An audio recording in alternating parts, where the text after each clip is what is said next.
Bien-aimé Nzambe azwa lokumu. Amado Deus seja louvado. Yom tozolanda biso. Você que está nos seguir. Partout ali zala connecté na biso. Todo cedo que está seja conectando conosco. Nzamba lola apambola biso. Que o Senhor Deus nos abençoe. Tem tozolobela awa Esaú vient. E nossa tema é Esaú vem. Papa na biso meshanga kotanga lomba kotana tango muke to na Genèse 32. Vamos lendo no Gênesis 32. Aí na verset 1 tina 6 para sauter na como 28 1 até 6, depois vamos saltar de 28 até 29. Jacob poursuivit son chemin et des anges de Dieu les rencontrèrent. En les voyant, Jacob dit, c'est le camp de Dieu. Et il donna à ce lieu le nom de Mahanaïm. Jacob envoya devant lui des messagers à Esaú, son frère, au pays de Séir, dans les territoires d'Édom. Il leur donna cet ordre, voici ce que vous direz à mon seigneur Esaú. Ainsi parle ton serviteur Jacob, j'ai séjourné chez Laban et j'y suis resté jusqu'à présent. J'ai des bœufs, des ânesses, des brebis, des serviteurs et des servantes. Et j'envoie l'annoncer à mon Seigneur pour trouver grâce à tes yeux.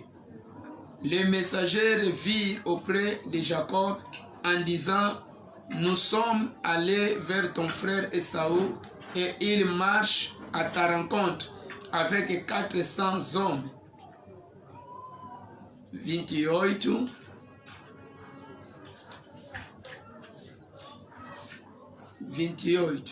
Il dit encore, ton nom ne sera plus Jacob, mais tu seras appelé Israël, car tu as lutté avec Dieu et avec des hommes, et tu as été vainqueur.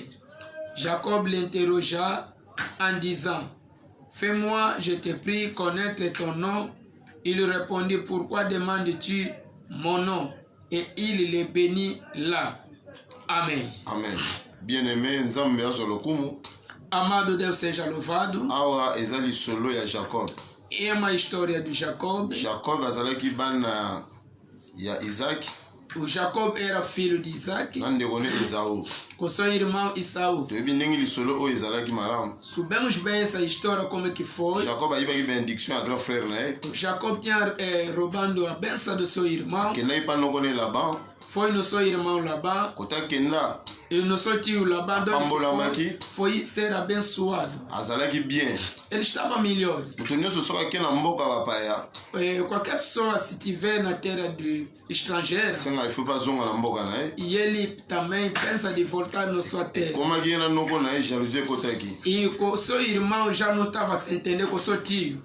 Senga ki Nzambe ayebisi zonga. Deus lhe diz então volta na sua terra. Azalaki beni na ba animal. Ele estava abençoado com o animal. Pe azalaki beni na bana na basi na ye. E tinha também a bênção dos filhos e da sua mulher. Mais ye azalaki déjà na ba problème. Ele tinha seus problemas. Malgré azalaki na exil. Seja que ele estava no exílio. Ayebaki kaka ke na sala ya mabe. Ele sabia que eu fiz mal no meu irmão. Yana ya zelaki kaka. Irmão dele sempre lhe esperava. Combien des années David a sala Jacob a sala ki na mboka pa Jacob fez aí Laban mais de 20 anos. Ele demorou muitos anos. Então, quando se encontrou lá com anjos que ele teve visão, a se souvenir. Ele agora se lembrou. Enviou as pessoas. Diz, vamos fazer negociação com meu irmão.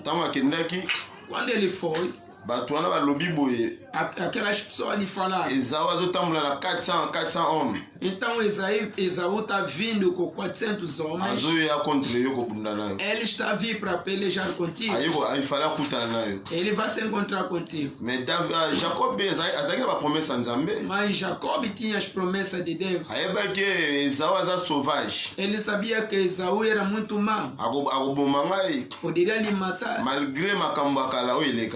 veja as coisas antigas que tinha Mais passado. Esau azalaki na Isaac, pardon, Jacob azalaki na promesse ya Nzambe. E Jacob tinha a promessa de Deus. Ntango akomi oyo asentir ke ayoki ke moto wana azoyi avec 400 hommes, Ele, quando escutou que este homem estava vindo com 400 mbala homens, moko akaboli bagroupe. ele dividiu os grupos. Premier groupe, Primeiro grupo, deuxième groupe, segundo grupo, divisé baserviteur na ye, dividiu muitos. adivisé na banyama mosusu. Dividiu os animais também. alobi biso place yango alobi tokabola bagroupe. Dizem que vamos separar o grupo. Soki moto aye Se esse homem vem, bato mosusu bazala épargne, então os outros vão ser salvos. yaki kote moko na mwasi na bana na basi ne na bana na ye, Ele também, com seus filhos, com a sua mulher, foi no outro sítio. bafandi place mosusu. Sentaram no outro sítio. butu ntango ekokeli bango wana, Quando chegou noite, mbala moko de repente, aye ake na place ya ye moko. ele foi no lugar dele sozinho. bilobi ntango ayokaki ke Esau azoya na bato Quando ebele, ele escutou que Esaú estava vindo, biblia elobi akomaki efraye, akomaki kobanga, ele tinha já medo. abosani ke azalaki na bapromese ya Nzambe. Ele esqueceu as promessas de Mais Deus. lokola aza moto azalaki na révélation prophète na Nzambe, Como era o homem de revelação. mbala moko abi no makambo oyo fona na prier, nzela prier. Então ele diz que não, essas coisas eu devo orar. butu mobimba Jacob Toda noite Jacob abandaki koprier, começou a orar. abandaki kobunda na priere. Orou Bible elobi abukutanaki na Nzambe, e a Bíblia diz que ele se encontrou com Deus. na mabondeli azalaki nango. É através da oração que ele estava. Ntango abundi na ntongo elingi etana, Quando ele lutou, então amanheceu. ntongo moto yango ayebisi etika ngai nakende, Então quando esse homem viu que já era amanhã, ele diz, me deixa aí. yabi na kotika yo te. Ele diz, não vou te deixar. Abuki ye anche loketu, Ele quebrou assim na cinturão. atuni ye kombo na yo nani. Lhe perguntou qual é o seu nome. Jacob abi kombo na ngai eza Jacob. Dizem que o meu nome é Jacob. Alobi apartir ale kombo na ye komi Israel. Ele diz, a partir de hoje, teu nome será Israel. Moto abundi na Nzambe É o homem que combateu com Deus oyo alongi. e venceu. Bien aimé naloba nini? O que é que eu queria te dizer? Esau aza force négative. O Esaú é a imagem de força negativa. Bakomba tozokutana nango. São as lutas que Bible estamos elobi notre combat n'est pas charnel. A Bíblia diz que a nossa luta não é carnal. Na makambo nyonso ezokomela biso, Todas as coisas que aparecem em nós, esengi toluka présence na Nzambe devemos procurar a presença po de Deus tolonga. para nós vencer. Soko obundi na nzoto Se nós pelejamos em corpo, okoka te, não vai conseguir. okotala kobanga, Vai ter medo. okozala toujours moto, okozala échec ekolanda yo. Haverá derrota na nossa vida. Esau ntango aprie na ntongo wana, Quando Esaú orou na tarde de butu manhã, mobimba na ntongo alingi kokende e ele já estava aí, na famille na ye maleme, Jacob estava indo devagarmente com aye sua kokuta na família. Esau. Se encontrou agora com Esaú. Alobi Esau, mon Seigneur, na trouvé grâce. Dizem que Esaú, meu Senhor, encontrei a graça. Esau alobi apesi ye biloko, alobi te nga mpe naza beni. Esaú, ele também deu as coisas de Esaú. Esaú também lhe disse que eu também sou abençoado. Mbala mo eloko nde esalaki Esau achange langage, O que fez mudar a linguagem de Esaú? ezalaki kaka mabondeli Jacob asalaki. É a oração que Jacob fez. Jacob akonfiaki epa na Nzambe, Jacob confiou a Deus. atiaki vi na ye mobimba epa na nkolo. Colocou toda a sua vida, a a Deus. Esau azalaki adversaire na ye, Esaú era o seu ntango adversário. amoni alobi te komitungisa te, Quando ele lhe viu, disse que não se perturbe. nga mpe naza beni, Eu também sou fai na abençoado. kompanie yo totambola nzela moko, Quero te acompanhar para nós andarmos natikilo bagarde bakompanie yo, e deixar os anjos te cuidar. natiki baserviteur batambwisa botambola na O bango. meu servo para andar contigo. Jacob abi te komitungisa te, Jacob disse, oh, não se preocupe. toza na banyama mosu eboti, Temos outros toza animais na bana que mike, nasceu e temos crianças. senga totambola maleme. Vamos andando devagar. Bango Esau na bato ne bakontinue chemin na bango. Esaú com sua família andando. Biso elo tingi tolobela boye, Nós queremos dizer assim. Esau azoya bien aimé, Esaú está vindo. Esau azobundisa biso, Esaú está querendo nos pelejar. aza monde ya diable, Ele é mundo da aza monde ya bataki, ele é mundo que nos ataque. eza monde ya basorcier. É o mundo da feitiçaria. Bien aimé na nyonso na bituma nyonso koyela yo, Amado com toda luta que vai nos pelejar. fali obelela Nzambe, Aclama semente a Deus. luka Nzambe, Procura a Deus. Nzambe po apambola yo, Deus para te abençoar. esengela changer au combo. Ele deve te mudar o Na nome. combo mususu ezaka toujours mela ba problème. Há um nome que nos traz problemas. Tomoni combo ya Jacob eza combo lingi ba muyibi, volé.